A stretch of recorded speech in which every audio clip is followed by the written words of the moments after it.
अस्सलाम वालेकुम।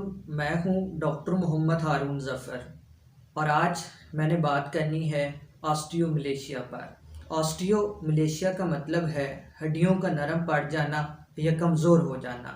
ये मर्ज़ बच्चों और बड़ों दोनों में हो सकता है। ऑस्टियोमलेशिया में हड्डियों के टिश्यू बहुत हद तक सॉफ्ट और कमज़ोर होने लगते हैं। अगर हमारे जिस्म में विटामिन डी की कमी वाक़या हो जाए तो हमारी हड्डियों के टिश्यू सही तरीके से ग्रोथ नहीं कर पाते। विटामिन डी की कमी की वजह से ही हड्डियों के जो नामियाती अज्जा हैं यानी फास्फोरस और कैल्शियम, इन दोनों नामियाती अज्जा की हमारे जिस्म में कमी वाक़या हो जाती है। इन दोनों नामियाती अज्जा की कमी की वजह से हड्डियों के जो टिश्यू होते हैं वो सही तरीके से ग्रोथ नहीं कर पाते, वो नरम पड़ जाते हैं, जिसकी वजह से हड्डियां जल्द टूट फूट का शिकार हो जाती हैं। ऐसी कौन सी वजूहात हैं कि ऑस्टियोमलेशिया के मरीज़ों की हड्डियां जल्दी टूट फूट का शिकार हो जाती हैं?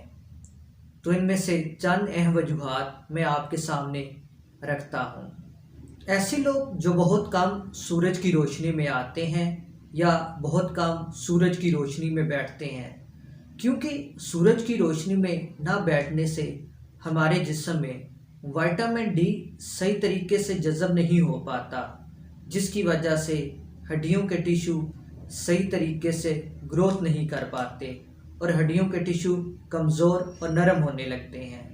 इसके अलावा ग़िज़ाई कमी से भी हड्डियों के टिश्यू नरम और कमज़ोर हो जाते हैं।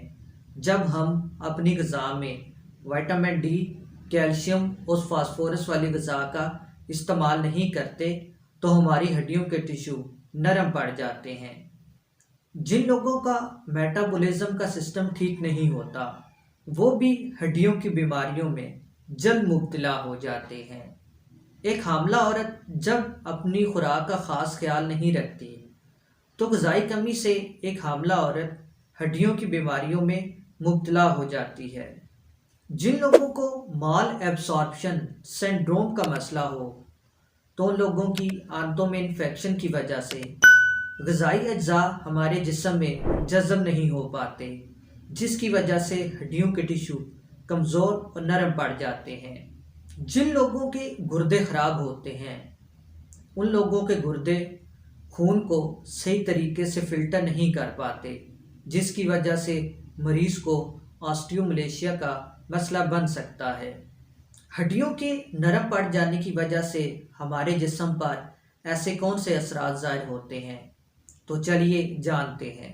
अगर विटामिन डी सही तरीके से जिस्म में जज़ब नहीं हो रहा तो हड्डियों की कमज़ोरी की वजह से कमर के दर्द का हो जाना, वर्टेब्रल डिस्क का डिस्प्लेसमेंट हो जाना, वर्टेब्रल डिस्क का डिफ्यूज़ हो जाना, किसी एक टांग का या दोनों टांगों की नसों में खिंचाव का हो जाना, विटामिन डी की कमी की वजह से बच्चों की हाइट यानी कद नहीं बढ़ पाता, विटामिन डी की कमी की वजह से फ्रैक्चर का होना और हड्डियों का टूट जाना एक नॉर्मल बात होती है। अब सवाल ये भी पैदा होता है कि हम ऑस्टियोमलेशिया का कैसे पता लगवाएं कि मरीज़ को ऑस्टियोमलेशिया का मसला है।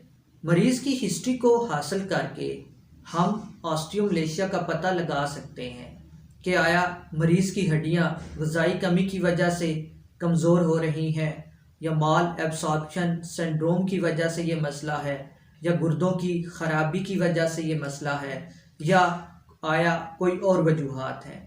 इसके अलावा हम ब्लड स्टडी से भी इसका पता लगवा सकते हैं। इसके साथ एक्सरे और एमआरआई स्कैन से भी ऑस्टियोमलेशिया का पता लग सकता है।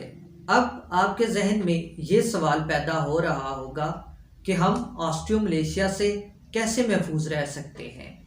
जो लोग रोज़ाना की बुनियाद पर वॉक का मामूल बना के रखते हैं उन लोगों की हड्डियां कभी भी कमज़ोर नहीं होती। हमें अपनी खुराक में सोयाबीन का इस्तेमाल करना चाहिए, क्योंकि सोयाबीन से हमारी हड्डियों के टिश्यू कमज़ोर नहीं पड़ते। सिगरेट नोशी और शराब नोशी से हमें परहेज़ करना चाहिए, क्योंकि ये हमारी हड्डियों के टिश्यू को کمزور کر دیتے ہیں۔ اس کے علاوہ کیفین اور چائے کے بے جا استعمال سے بھی آسٹیوملیشیا کا مسئلہ بن سکتا ہے۔ اس حالت میں ہم مختلف وائٹامنس اور سپلیمنٹ کا سہارا لے سکتے ہیں۔ اگر آپ کو آسٹیوملیشیا کا مسئلہ ہے تو آپ اپنے ڈاکٹر سے چیک اپ کروانے کے بعد ڈاکٹر کی تجویز کردہ ہدایات پر اور میڈیسن پر عمل کر کے خود کو محفوظ رکھ سکتے ہیں۔ تو ملتے ہیں انشاءاللہ اگلی ویڈیو میں۔ اللہ حافظ۔